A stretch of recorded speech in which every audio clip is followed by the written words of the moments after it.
যে এই নোটিশটা দিবেন, এটা মূলে আমরা কিছু 7 দিন সমিতি আমরা গরিব মানুষ কই যাম, ঠিক আছে না? সরকারের কাছে আবেদন, সরকার তো মানবিক দৃষ্টিভঙ্গিতে কাজ করে মুখ্যমন্ত্রী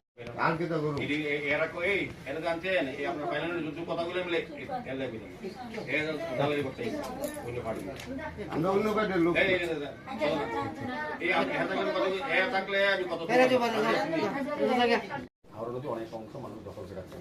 আপনারা যারা থাকেন বাড়িঘর করে মুসলমানরা সব নদীতে পড়তেছে, এখনকার দেখেন না কাটা পরিষ্কার করে গেছে, করেছে না?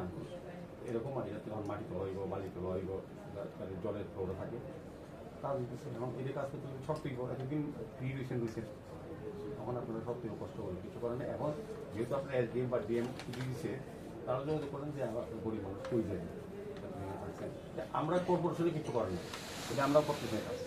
এটা জানা না, কেউ জানতো না, আমি পাঠাই দিচ্ছিলাম। গেছিলাম আমরা বুঝতেবেন বনসম্মতি মাথা দিয়ে বয়া দিচ্ছে, বয়া দিচ্ছে, তখন যে উঠাই দিব আবার নদীর কাজে, তখন তো কিছু না, তখন তো নিজে দিচ্ছে দিয়ে ভোটটা দেওয়া হয়েছে, রাজনীতি করছে। তখন তারা ধরেন যারা বয়সে একটা প্রকল্প দেয়, তাই না? আমরা না করলে তো সময় নাই। স্যারে কি করবো, মারবো বা না বাঁচাইবো আপনারা না, আপনারা নদীর মাঝে বাঁচাই দিব স্যারে জানে। আর কি করুম, তাদের কাছে যাবো, এর কাছে যাবো, সবার কাছে যাবো, এখানে আছি সব জায়গাতে আমরা ভিক্ষা মাগতেছি।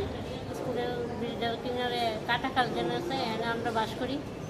এই নোটিশ দেওয়া হয়েছে এডিএম থেকে সাজামানা লিখে, ওখানে আমরা কই যাবো, কিটা করুম, হঠাৎ কইরা এদিকে স্যারের লোকে দেখা করতে আইছি, কোনো কিছুর সুযোগ সুবিধা পাই।